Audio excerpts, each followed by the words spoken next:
रास्ते ने साड़ी मत मार कर रख छोड़ी। काफ़ी देर के बाद ये पॉइंट आया एक छोटा सा, जहाँ पे हम रुके हैं।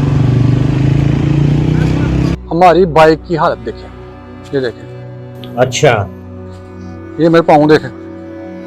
आज तो पहना मनु नहीं उम्मीद किसी भरा ने भी यह व्यू देखा है, क्योंकि ऊपर से एक गुजर रही है, नीचे से नहर गुजर रही है। ये बहुत ही अच्छा पॉइंट है। अगर कोई भाई इधर आना चाहता है तो मैं नीचे वीडियो के नीचे इसका लिंक दे दूंगा लोकेशन का, आप चेक करके आ सकते हैं।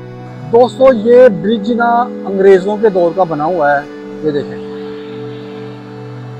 अंग्रेजों के दौर के बाद में इसमें कोई चेंजिंग नहीं की गई, ये सब कुछ वैसे का वैसा ही है। ਇੱਥੇ ਪਹੁੰਚ ਕੇ ਸਿਰਫ ਇੱਕ ਚੀਜ਼ ਦਾ ਦੁੱਖ ਹੋਇਆ ਹੈ ਕਿ ਸਾਡੀ ਜਿਹੜੀ ਹਕੂਮਤ ਹੈ ਇਹਨਾਂ ਦਾ ਇੱਧਰ ਤੋਜੋ ਕਿਉਂ ਨਹੀਂ ਇਹਨਾਂ ਪੁਆਇੰਟਾਂ ਦਾ। ਹਾਲਾਂਕਿ ਇਹ ਪੁਆਇੰਟ ਬਹੁਤ ਅੱਛਾ ਹੈ, ਏਡਾ ਅੱਛਾ ਵਿਊ ਹੈ। ਇੱਥੇ ਥੋੜਾ ਕੁ ਪਿਕਨਿਕ ਪੁਆਇੰਟ ਬਣਾਇਆ ਜਾਏ ਤੇ ਇੱਥੇ ਰਸ਼ ਹੀ ਨਾ ਮੁੱਕੇ। ਉਹ ਦੇਖੋ ਕੋਈ ਲੜਕੇ ਨਾ ਕੋਈ ਕਚਰੇ ਦੇ ਵਿੱਚੋਂ ਕੋਈ ਚੀਜ਼ਾਂ ਲੱਭ ਰਹੇ ਨੇ। ਪਾਕਿਸਤਾਨੀਆਂ ਦਾ ਤੁਹਾਨੂੰ ਪਤਾ ਫਿਰ ਉਹ ਗਰੀਬੀ ਵੀ ਬਹੁਤ ਜ਼ਿਆਦਾ ਹੈ ਤੇ ਉਸ ਹਿਸਾਬ ਨਾਲ ਫਿਰ ਆਵਾਮ ਕੁਝ ਨਾ ਕੁਝ ਲੱਭ ਹੀ ਰਹਿੰਦੀ ਹੈ, ਕੋਈ ਰੋਡ के आया है तो इस लोकेशन के ना आगे पीछे ना कोई गांव नहीं है। ये आप देख सकते हैं चारों तरफ सिर्फ ये आपको जंगल ही नजर आएगा और कुछ नजर नहीं आएगा। ये देखें कुछ लोग वहां पे खड़े हैं, कुछ लोग वहां पे खड़े हैं, कुछ ऊपर से कुछ लोग ये ऊपर से आ रहे हैं। ये भी गांव से दूर दराज गांव से आए हैं।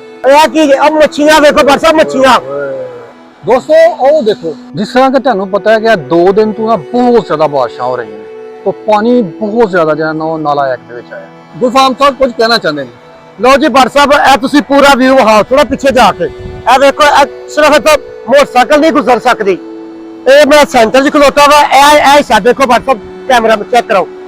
ए देखो ए के जेडी ते ए नहर है, नहर थल्ले दी गुजर रही है, ए कुत्तों दी गुजर रही है। ए विच रास्ता है ਜਿਹੜਾ हम दोनों क्रॉस करके ਅਸੀਂ उस साइड ਤੇ भी जा सकते हैं।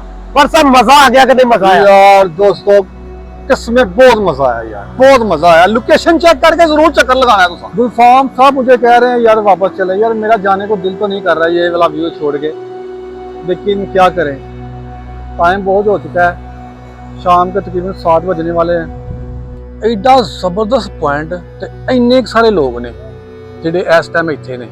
अगर तुसी इस पॉइंट ते आना चाहते हो ना, इस लोकेशन ते आना चाहते हो तुसी, ते ਤੁਹਾਨੂੰ ਮੌਤਲੇ ਦਸਕਾ ਰੋਡ ਮੌਤਲੇ ਸਟਾਪ ਵਾਲੀ ਸਾਈਡ ਨੂੰ ਤੁਸੀਂ ਆ ਸਕਦੇ ਹੋ, ਘੁੰਮੇ ਕੇ ਵਾਲੀ ਸਾਈਡ ਨੂੰ ਤੁਸੀਂ ਆ ਸਕਦੇ ਹੋ। ਬਕਾਇਆ ਉਸ ਤੋਂ ਬਾਅਦ ਤੁਸੀਂ ਲੋਕੇਸ਼ਨ ਲਾ ਸਕਦੇ ਹੋ ਤੇ ਈਜ਼ੀਲੀ ਤੁਸੀਂ ਇੱਥੇ ਪਹੁੰਚ ਜਾਓਗੇ।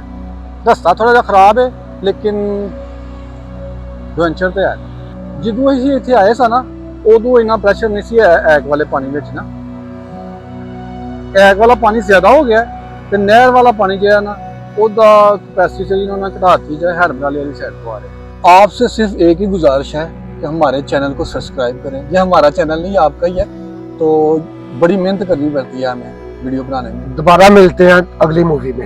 हाँ मूवी नहीं वीडियो में अपना ख्याल रखो।